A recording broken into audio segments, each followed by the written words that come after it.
बचपन की मासूमियत। राहुल और साक्षी का बचपन एक ही गांव में बीता था। दोनों पड़ोसी थे और अक्सर खेलते खेलते वक्त का पता ही नहीं चलता था। कभी पेड़ पर झूलना, कभी खेतों में भागना, तो कभी मिट्टी से छोटे छोटे घर बनाना। उनके लिए यही सबसे बड़ा सुख था। साक्षी हमेशा राहुल से कहती, देखना राहुल, जब हम बड़े होंगे ना, तब भी ऐसे ही खेलेंगे। तू कहीं जाएगा तो मैं तुझे पकड़कर वापस ले आऊंगी। राहुल हंसकर कहता, अरे पगली, जब हम बड़े हो जाएंगे तो हमें काम धंधा करना पड़ेगा। लेकिन बचपन का रिश्ता बहुत ही सच्चा था। दोनों के बीच एक ऐसी डोर बंध चुकी थी जिसे समय भी तोड़ नहीं सकता था। समय बीता, दोनों किशोर हो गए। राहुल के पिता किसान थे, लेकिन कर्ज और गरीबी ने उनका जीना मुश्किल कर दिया था। राहुल पढ़ाई में अच्छा था, पर पैसों की तंगी के कारण कई बार पढ़ाई बीच में छूटने की नौबत आ जाती। दूसरी ओर साक्षी का परिवार थोड़ा संपन्न था।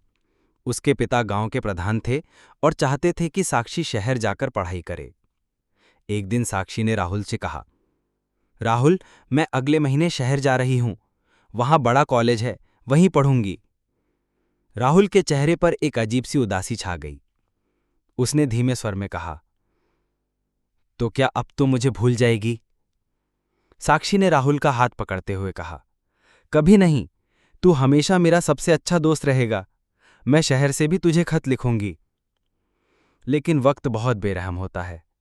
धीरे धीरे खत कम होते गए और फिर बंद हो गए। राहुल ने इंतजार किया, मगर चिट्ठियां आना बंद हो गई।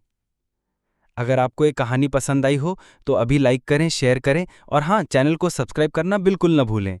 आपकी सपोर्ट ही हमारी ताकत है। राहुल ने हिम्मत नहीं हारी।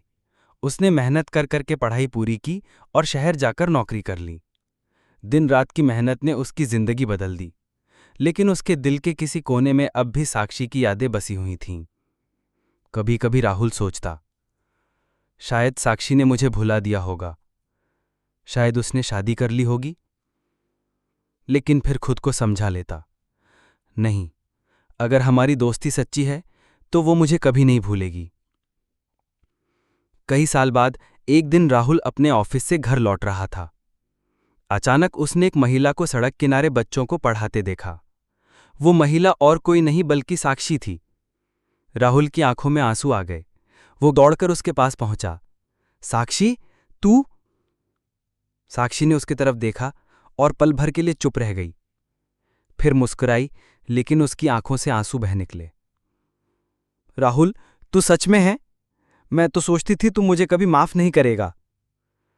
राहुल हैरान था। माफ? क्यों? तूने तो मुझे कभी धोखा नहीं दिया। साक्षी की आंखें झुक गईं।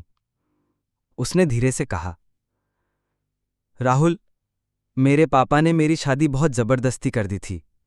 मैं चाहकर भी तुझसे संपर्क नहीं कर पाई। पति अच्छा इंसान था, लेकिन एक हादसे में उसकी मौत हो गई। तब से मैं इन अनाथ बच्चों को पढ़ा रही हूं। यही मेरी जिंदगी बन गई है। राहुल उसकी बातें सुनकर स्तब्ध रह गया। उसे लगा जैसे वक्त ने दोनों के साथ बहुत बड़ा खेल खेला है। राहुल ने धीरे से कहा, साक्षी, तूने इतनी बड़ी तकलीफ अकेले झेली और मुझे बताया भी नहीं। साक्षी की आंखों से आंसू छलक पड़े। मैं क्या करती राहुल, हालात ही ऐसे थे। लेकिन एक सच कहूं, मैंने हमेशा तुझे याद किया है। राहुल की आंखें भी भर आईं। वो खुद को रोक न सका और बोला, साक्षी, मुझे भी हमेशा तेरी कमी महसूस हुई है। दोनों चुपचाप एक दूसरे को देखते रहे, जैसे वक्त थम गया हो। राहुल ने साक्षी के साथ मिलकर उन बच्चों के लिए एक स्कूल खोलने का फैसला किया। उसने अपनी सारी कमाई बच्चों की पढ़ाई और स्कूल की इमारत बनाने में लगा दी। धीरे धीरे उनका स्कूल पूरे शहर में मशहूर हो गया। बच्चे उन्हें माँ और भैया कहकर पुकारते थे। राहुल और साक्षी ने शादी नहीं की। दोनों ने फैसला किया कि उनकी असली जिंदगी यही बच्चे हैं। सालों बाद जब राहुल बूढ़ा हो चुका था, उसने अपनी आखिरी सांस लेने से पहले साक्षी से कहा, साक्षी, हमने भले ही पति पत्नी का रिश्ता नहीं निभाया, लेकिन हमने जो किया वो उससे कहीं बड़ा था।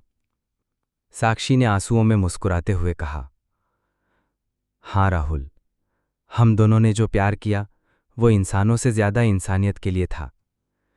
और इसी के साथ राहुल की आंखें हमेशा के लिए बंद हो गईं।